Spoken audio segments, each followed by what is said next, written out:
पाठम्। ओम श्री परमात्मने नमः। अथ तृतीयोऽध्यायः कर्मयोगः। अर्जुन उवाच ज्ञायसि चेत् कर्मणस्ते मता बुद्धिर्जनार्दन तत्किं कर्मणि घोरे मां नियोजयसि केशव।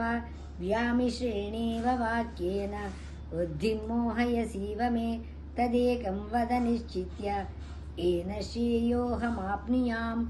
श्रीभगवानुवाच लोकेऽस्मिन् द्विविधा निष्ठा परा प्रोक्ता मया नघ।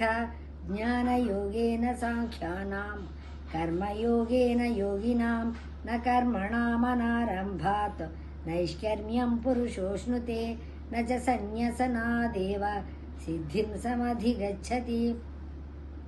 न हि कश्चित् क्षणमपि जातु तिष्ठत्य कर्मकृत् कार्यते ह्यवशः कर्म सर्वः प्रकृतिजैर्गुणैः। कर्मेन्द्रियाणि संयम्य य आस्ते मनसा स्मरन् इन्द्रियार्थान् विमूढात्मा मिथ्याचारः स उच्यते। यस्त्विन्द्रियाणि मनसा नियम्यारभतेऽर्जुन कर्मेन्द्रियः कर्मयोगम् असक्तः स विशिष्यते। नियतं कुरु कर्म त्वं कर्म ज्यायो ह्यकर्मणः शरीरयात्रापि च ते न प्रसिद्धेद कर्मणः। यज्ञार्थात् कर्मणोऽन्यत्र लोकोऽयं कर्मबन्धनः तदर्थं कर्म कौन्तेय मुक्तसङ्गः समाचर। सह यज्ञाः प्रजा सृष्ट्वा पुरोवाच प्रजापतिः अनेन प्रसविष्यध्वम् एष वोऽस्त्विष्टकामधुक्।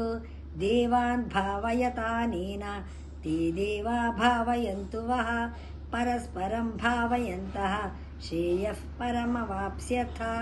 इष्टान् भोगान् हि वो देवाः दास्यन्ते यज्ञभाविताः तैर्दत्तानप्रदायेभ्यः यो भुङ्क्तेस्तेन एव सः।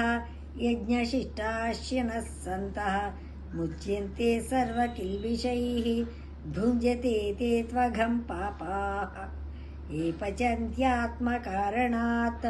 अन्नाद्भवन्ति भूतानि पर्जन्यादन्नसम्भवः यज्ञाद्भवति पर्जन्यः यज्ञः कर्मसमुद्भवः। कर्म ब्रह्मोद्भवं विद्धि ब्रह्माक्षरसमुद्भवं तस्मात् सर्वगतं ब्रह्म नित्यं यज्ञे प्रतिष्ठितम्।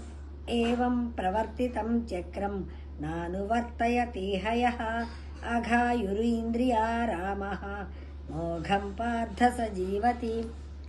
यस्त्वात्मरतिरेव स्यात् आत्मतृप्तश्च मानवः आत्मन्येव च सन्तुष्टः तस्य कार्यं न विद्यते।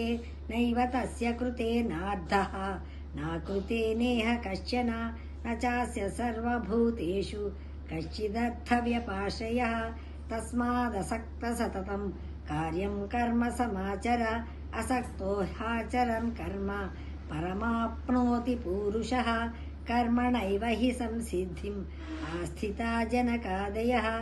लोकसङ्ग्रहमेवापि सम्पश्यन् कर्तुमर्हसि यद्यदाचरति श्रेष्ठः तत्तदेवेतरो जनः। स यत्प्रमाणं कुरुते लोकस्तदनुवर्तते। न मे पार्थास्ति कर्तव्यं त्रिषु लोकेषु किञ्चन नानवाप्तमवाप्तव्यं वर्त एव च कर्मणि। यदि ह्यहन्न वर्तेय जातु कर्मण्यतन्द्रितः मम वर्त्मानुवर्तन्ते मनुष्याः पार्थ सर्वशः। उत्सीदेयुरिमे लोकाः न कुर्यां कर्म चेदहं शङ्करस्य च कर्ता स्याम् उपहन्यामिमाः प्रजाः।